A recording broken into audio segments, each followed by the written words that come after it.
خو شرک داسې ګناه ده چې د دې بخنه بالکل ناممکنه ده، بالکل ناممکنه ده.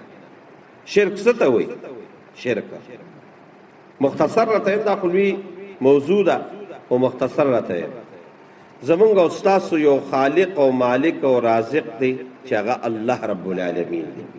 دقه الله سره، دقه خالق سره، دقه مالک سره، دقه رازق سره، دقه مسجود سره، دقه رب سره په ذات کې، په صفاتو کې، په علم کې، په تصرف کې، په قدرت کې، په طاقت کې، په عبادت کې، په اولیت کې، په سجده کې، په نظر و نیاز کې څوک پم شریک نه. ذات کې څه مطلب؟ الله رب العالمین یو دی. قل هو الله احد، الله یو دی. دا ذات کې اوس الله سره نور څوک شریک کول دا شرک دی. لکه د دې شرک نه خو الحمدلله موږ او تاسو ساتلی شوي یو.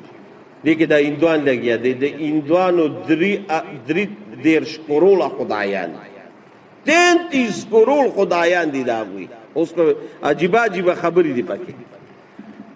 او د مکې خلکو به هم دقه شان مختلف خدایان، دا مې د دې خدای دی او دا مې د دې خدای دی. زمونږ یو الله دی، نو په ذات کې ورسره شریک نشته. صفات د الله رب العالمین عجیبه عجیبه صفات دي، عظیم عظیم صفات دي. لکه یو صفت باران ورول دی، دا د الله صفت دی چې الله باران وري، الله اولاد ورکوي، الله خالق دی، الله مالک دی، الله رازق دی، نفع ورکون کی دی، د نقصان نه بچ کون کی دی. کو تا وی چې یاره دا پلان کې سړی ما د نقصان نه بچ کی، الله سره یو شان دا پلان کې مال اولاد راکوي وغیرہ وغیرہ، دا تا شرک وکړه. نو په صفاتو کې چې الله کوم صفتونه دي دا صفتونه د مخلوق نشي کېدی. په علم کې دا الله چې څنګه علم دی په مخ د کائنات کې داسې علم د چا نشته، د پیغمبر هم نشته. یاد ساته بس نورې به خبرې مخکې لاړ شو. تصرف او قدرت، تصرف الله چې څه کول غواړي، کله کول غواړي، څه ټیم کول غواړي الله کوي. ته وی هلکه دا پلان کې هم داسې تصرف کوي، په مال کې کوي، په اولاد کې کوي، داسې کوي داسې کوي، دا د الله سره. نو داسې قدرت کې، طاقت کې، علم کې، علم غیب کې وغیرہ، په عبادت کې، سجده کې عبادت صرف د الله بکې. دا سجده، رکوع، دا صفت صرف د الله دی. خو د الله نه علاوه دي د تعظیم سجده مو لګوله شرک دی. د عبادت خو پرېږده، ځکه د تعظیم سجده په بعضې امتونو کې هغه جایز وه، هغه جایز وه. خو زمونږ په امت کې او زمونږ په شریعت کې د تعظیم او د عبادت دواړه سجدې دا ناروا دي، حرامي دي.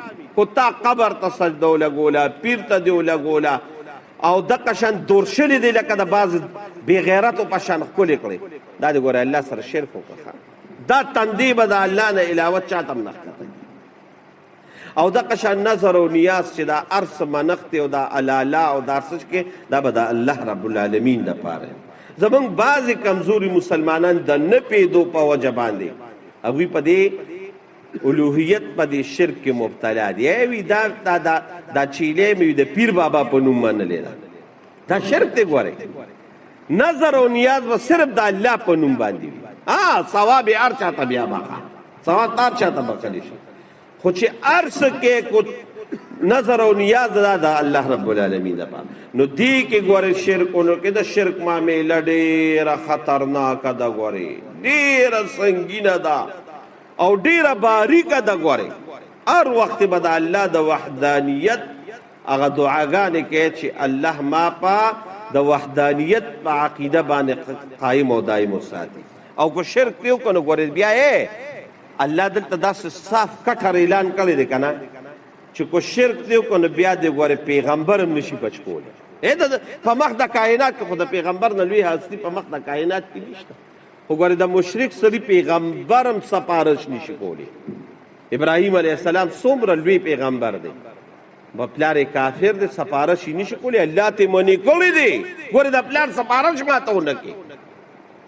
رسول الله مبارک د مخه د تمام کائنات پیدا دی، خو الله ورته ویلي دي ګوره ما ته د خپل تره متعلق سپارښت ونه کړي، زه ګوره د مشرک سړي زه بخښنه نه کوم او نه پیغمبر له دا مناسب دي. 11 سپاره کې راته را روان دي ما کان للنبي والذین آمنوا. نبی علیہ السلام د خپل تره دپاره د بخښنې دعاګانې کولې. الله وی ګوره اونه کې نه بخم ستا په خولې نه بخم. او دلته به یو آیات راشي اوس په دې 9 سپاره کې، بس په دې باندې به خبره ختمه کړم. او په دې 23 سپاره کې یو آیات را روان دی.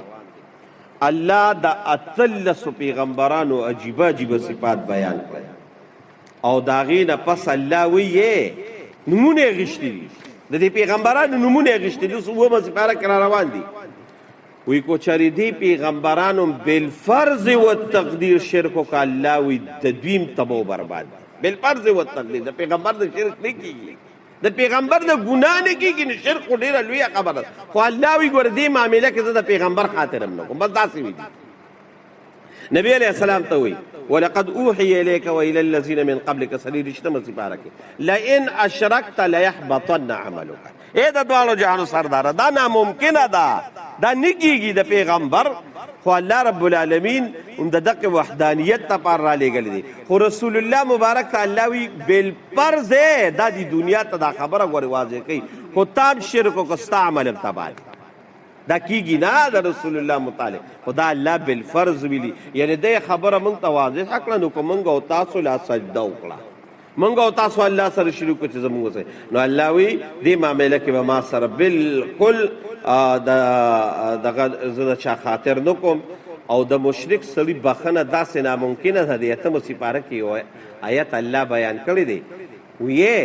وی کو چرې پستن په سوم کې اوښ لاړه نو دقه شان به زه د مشرک سړي بخښنه وکړم. پستن په سومه کې اوښه ای که خو تار نه ځي نو اوښ پسې لاړ شي. الله وی ګوره داسې ناممکنه ده. خدای دې موږ او تاسو د شرک نه وساتي.